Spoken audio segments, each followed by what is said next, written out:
Selfie video అయితే మనం చూసాం. మరి సూసైడ్ నోట్ లో 4 పేజీలు రాశాడు. ఏం రాశాడు, అందులో ఏముంది? పూర్తి వివరాలు అందించడానికి మా ప్రతినిధి ప్రణీత లైవ్ లో జాయిన్ అవుతున్నారు. ప్రణీత, సూసైడ్ నోట్ లో నలుగురు తన చావు కారణమో అని ప్రస్తావించినట్టు తెలుస్తోంది. ఆ నలుగురు ఎవరు? పోలీసులు ఏమంటున్నారు?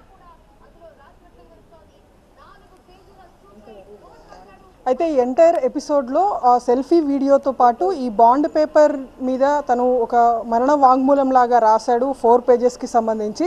సో ఆ 4 పేజెస్ నోట్ని కూడా ఇప్పటికే పోలీసులు స్వాధీనం చేసుకున్నారు. సో ప్రజెంట్ బాధితురాలకు సంబంధించినటువంటి ఫ్యామిలీని మనం ఇక్కడ చూస్తున్నాము.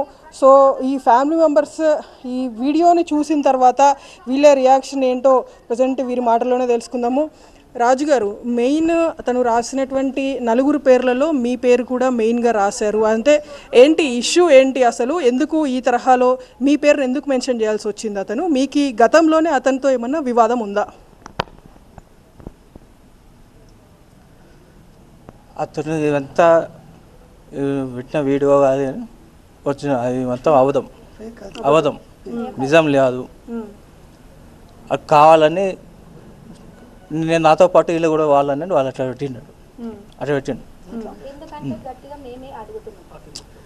ఇప్పుడు ఎట్లా చేసినా వీళ్ళు కూడా మనతో పాటు జైలు పోవాలి.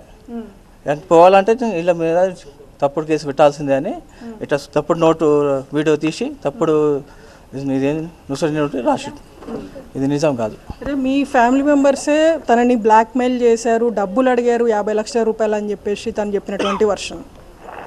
అది ఫుల్ ఫేక్ మేడం.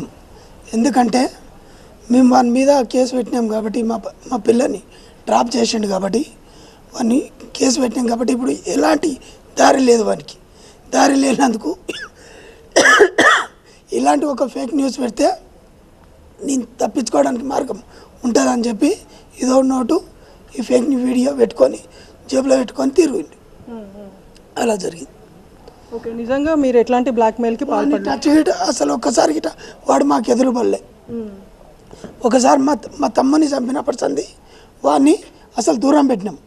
వాడు డైరెక్ట్ మా వాడిని తాపుకొని చంపుకొని తీసుకొచ్చి ఇంట్లో వండబెట్టిండు కదా. వీడు ఎన్నడుకున్నా ప్రాణం ముప్పు.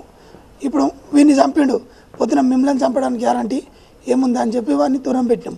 ఈ పక్కనే ఇల్లు కాబట్టి. మీ ఫ్యామిలీకి చాలా డబ్బులు ఇచ్చానని చెప్పేసి అతడు అంటున్నాడు. 10,000 రూపాయల నుండి మొదలుపెట్టి 1,00,000 రూపాయల వరకు కూడా డబ్బులు ఇచ్చాను. సో ఈ డబ్బులు అన్నీ కూడా ఇచ్చి తను అప్పుల పాలు అయ్యానని చెప్పేసి చెప్తున్నాడు ఆయన. సరే మేడం, అట్లా అంటుండు కదా. ఇదే ఇల్లు వీళ్ళది. మా కాక లైన్మెన్ ఈ ఇల్లు కట్టింది ఆయన ఉన్నప్పుడే. ఆ తర్వాత ఈయన ఇట ఎలక్ట్రిసిటీ డిపార్ట్మెంట్లోనే చేస్తాడు. నెలకు 40,000 వస్తుంది. ఇంకా ఏమైనా కొత్తగా ఫ్లాట్లు కొన్నాడా, కొత్తగా ఇంకేమైనా ఇచ్చినా, ఇంకా పైనకి వెళ్ళి వీడు సోపతి అయినాకనే అప్పుల పాలయ్యి వాడు ఇంకా లాస్లో ఉన్నాడు. వాళ్ళ భార్య కూలిపోతుంది, ఎందుకంటే వీడు అప్పుల పాలైనందుకు. వీడు ఎప్పుడైతే వంతో దోస్తం చేసిండు అప్పటి సంది అప్పుల పాలయ్యిండు. మీ నలుగురు పేర్లే ఎందుకు చెప్పారమ్మా? మా పేరు ఆయన మాకు మా మర్రి చచ్చిపోయిందంటే ఇక్కడ ఉండలేదమ్మా, ఇక్కడ అస్సలే ఉండలేదు. నువ్వు ఇట్లా ఎందుకు ఇట్లా కేసు పెట్టినాం కదా, ఏప్రిల్ మార్చిలో కేసు పెట్టినా, మేలో ఎగ్జామ్ రాపించుకోవడానికి పోతుంటే ఆయన మాకు ముఖానికి ఎదురు వాళ్ళలేదు, ఆయన మా ముఖమే చూడలేదు. మా మరిది చచ్చిపోయిందంటే. సరే, ఈ ఇన్సిడెంట్కి కాకుండా, ఈ వీళ్ళు ఇచ్చిన కంప్లైంట్ ఇన్సిడెంట్ కాకుండా దానికంటే ముందు నుండే ఏమన్నా వివాదాలు నడిచినాయా డబ్బుల విషయంలో కానీ వేరే ఇతర విషయాలు? అసలు డబ్బులే తీసుకోలేదు. ఒక గ్రూప్లో ఇట్లా వారం చీటీలు ఇస్తారా, అందులో అయితే 2 ఆలిమొగడు 4 ఇట్లా తీసుకున్నాము. 30,000 కట్టినాము. మళ్ళీ మా యారాలే వాళ్ళ భార్యను కొండపోయి గ్రూప్లో చేర్చి 1,00,000 రూపాయలు ఇప్పించింది మా యారాలు. అప్పుడు మంచిగా ఉన్నాం కాబట్టి బతుకుతారు కదా అన్నట్టు గ్రూప్లో 2 లక్షలు తీసుకొని నెలకు 10,000 కట్టిండో ఎన్ని కట్టిండో తెలియదు మాకు. అట్లా కట్టుకున్నారు. మళ్ళీ తీసుకుంటామంటే మళ్ళీ డిమాండ్ చేసి తీసుకున్నాడు. గ్రూప్ కాడికే ఉంది ఆయన తాన పైసలు, కానీ ఎన్నడూ మేము పైసలు ఎరగం. ఎందుకు మేము జాబులు చేసుకుంటున్నాం కదా, కేజీబీలో మేము జాబ్ చేసుకుంటాం.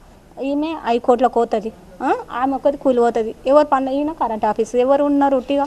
మేము మరి ఎందుకు ఈ తరహా అలిగేషన్స్ చేస్తున్నారంటే ఏం చెప్తారండి మీరు? మొత్తం 5 పేర్లు రాశాడు, రాజు, సంగీత, శ్రావణి అని చెప్పేసి కొన్ని పేర్లు రాసిండు ఆయన. సో ఎందుకు ఇట్లా మీ మీద అలిగేషన్ చేస్తున్నాడు? ఒక నిమిషం, అలిగేషన్ ఎందుకు చేస్తున్నారంటే అమ్మాయిని హరాస్మెంట్ చేస్తున్నాడు కాబట్టి మేము ఇష్యూ పెంచాము. నువ్వు అలా చేస్తావని మేము అడగలేదు తనని, ముఖం బట్టి మేము ఏమి అనలేదు, చేయలేదు, జస్ట్ వాళ్ళ ఫ్యామిలీ వాళ్ళకి చేసాము.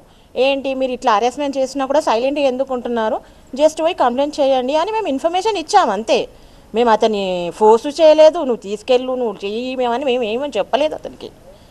జస్ట్ మేము ఇన్ఫర్మేషన్ ఇచ్చాము, ఎందుకంటే మా కూతురు కాబట్టి, మాకు కూతురు సమయం కదా, నాకు కూడా ఉన్నారు ఒక కూతురు. పోలీసులకు మేము చెప్పలేదండి, మేము వాళ్ళ పేరెంట్స్కి ఉన్న మదర్కి చెప్పాము, ఇట్లా హరాస్మెంట్ చేస్తున్నాడు వాడు అని మాకు చెప్పింది. మాది తోటి కోడలు వ్యారాలు కాబట్టి చెప్పుకుంది తను, ఇలా చేస్తున్నాడు అంటనే ఇలా చేస్తున్నాడు అని చెప్పింది. చెప్తే మేమేమన్నాము, మీరు అవన్నీ ఎందుకు టెన్షన్ పడుతున్నారు, ఉన్న 4 మీరు జాగ్రత్త ఉండాలి కదా, మీరు వెళ్ళి కంప్లైంట్ ఇవ్వండి. డబ్బుల విషయం అసలు లేనే లేదు. అది బాధితురాలు ఫ్యామిలీ చెప్పినటువంటి వర్షన్. ఏదైతే రాజ్ కుమార్ రాసినటువంటి సూసైడ్ నోట్లో కావచ్చు, అతడు చెప్పినటువంటి సెల్ఫీ వీడియోలో కావచ్చు, ఎక్కడ కూడా డబ్బులు వీళ్ళ ఫ్యామిలీకి ఇచ్చినట్టు ఆయన చెప్పాడు. కానీ ఇదంతా కూడా పూర్తిగా అవాస్తవాలు, పూర్తిగా అబద్ధాలు అనేటువంటి విషయాన్ని అయితే ఇక్కడ ఉన్నటువంటి బాధితురాలు ఫ్యామిలీ మెంబర్స్ చెప్తున్నారు.